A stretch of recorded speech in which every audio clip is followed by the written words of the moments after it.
Broken Sunsets is quite an unusual title and quite visually just interesting. Where did this title come from?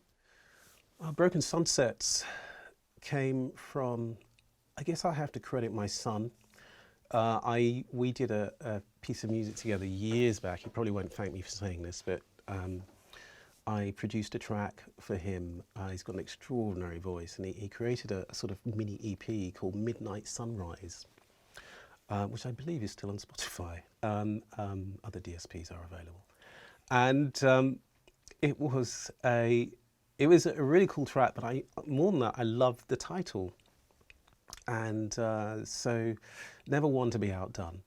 I hit upon Broken Sunsets because, and what is it about? Well, it's about, I just feel that throughout this period, we've had glimmers of hope which have sometimes dissipated, but at all times, as is the human condition, as is our way, we always sort of paint a rosy picture of what is to come. We always imagine a brighter future around the corner. We always look, yes, but, and it's just this idea of perpetual longing, if you like, and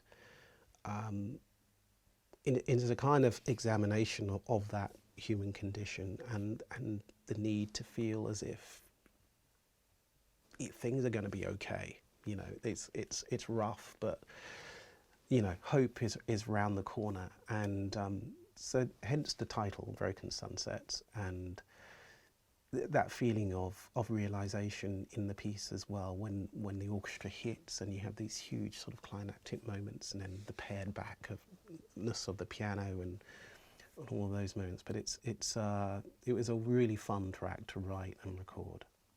There's a very beautiful melody running through this piece. Yeah. How did you come up with this? Well, the melody, I'm going to remind myself and others of it. So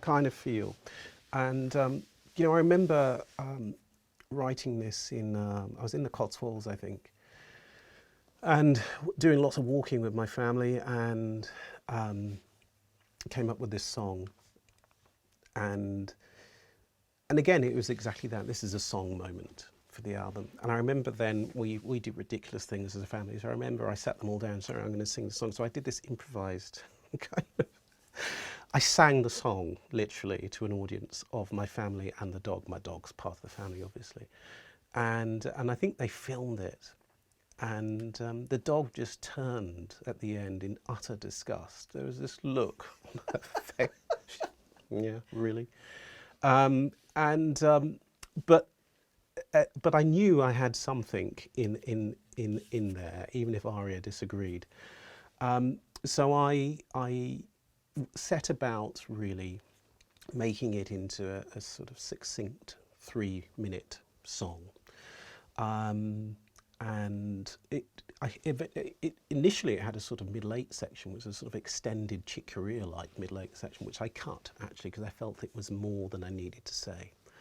So anyway, that's where I wrote it, and I persevered even though Aria wasn't impressed, and we added the orchestra.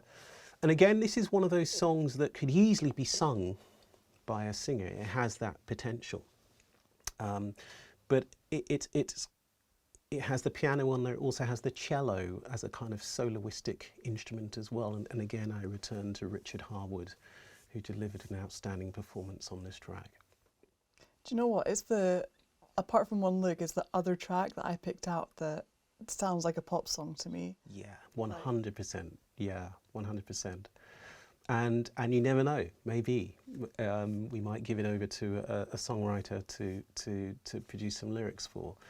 But for now, listeners will have to make do with my piano playing and Richard Harwood's beautiful cello. And it, as an instrument, as an instrumental, it has that it has a beautiful quality, I think, or I like to think anyway. But it might turn into a song with lyrics one day. Well, I think it sounds like a duet with the cello. Well, do you know what? It even more than that, it is actually supposed to be, the piano is actually an accompaniment.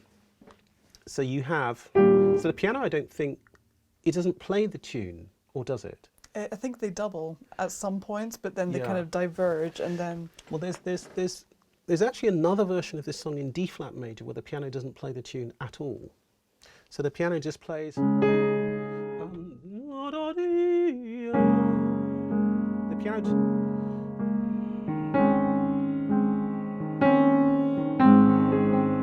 That's all it does.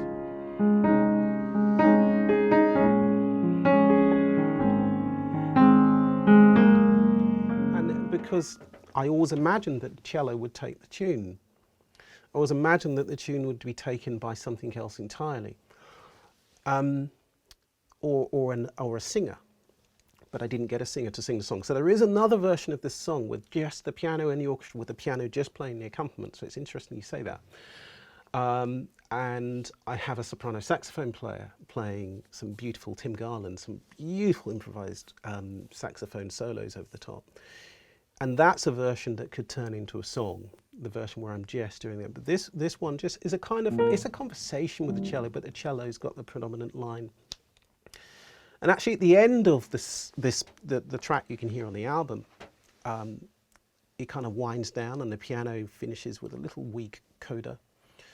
And I remember Richard saying to me, do you not think the cello could play something else at the end, he said in the session, because I've been playing throughout and it just feels like I'm unfinished. So I said, yeah, you can play this. And you know what, he was absolutely right. He wanted to finish because it felt like a conversation that was unfinished. But that's the joy of making music in studios and, you know, having such amazing and willing musical partners, is things happen. And so it was, and again, to credit my son, this wasn't going to be on the album. When I was in the mastering studio, we were playing some tracks and I was toying with having 12 tracks on the album, similar to the number that I had on my Evolution album. And then I played Joe this song and he said, Dad, you have to put this on the album. And so we were trying to work out a space and where it could sit entirely. So again, have Joe to credit.